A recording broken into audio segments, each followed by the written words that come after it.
டிவிக்கு அரசு வந்துருச்சு, என்னன்னே பிரஸையே பார்க்கல, 2 வேலை வெளுத்துடுங்கண்ணே, 2 பேசுங்க. எல்லாருக்கும் ஒண்ணுதாங்க சொல்லுவேன் ஐயா.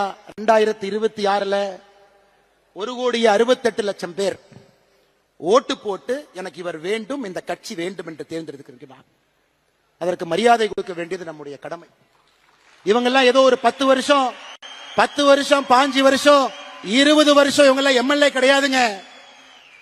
தட்டு தடுமாறி அரசியல்ல இன்னைக்கு எம்எல்ஏ ஆனவங்க தான் பல பேர். டிவி கேல எல்லா அமைச்சர்களும் முதல் முறை அமைச்சர்கள் அண்ணன் செங்கோட்டையன் அவர்களை தவிர எல்லாரும் ஃபர்ஸ்ட் டைம். கொஞ்சம் தடுமாறத்தான் செய்வாங்க.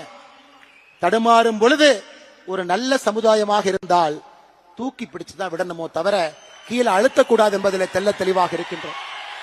ஏன்னா இந்த நம்முடைய வீதலிட அமைப்பு என்பது இங்க வந்திருக்கக்கூடிய வாலண்டியர்ஸ் நாம் எல்லாருமே மூர்க்கத்தனமாக அதிகாரத்தை பிடிப்பதற்காக நாம வரல.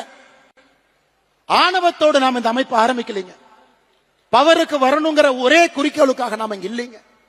நல்ல சமுதாயத்தை தமிழகத்தை உருவாக்க வேண்டும் என்கின்ற ஒற்றை நோக்கத்துல தான் இந்த அமைப்பும் இருக்கும், நம்முடைய அரசியலும் இருக்கும். அதுல எந்த மாற்று கருத்தும் இல்லை.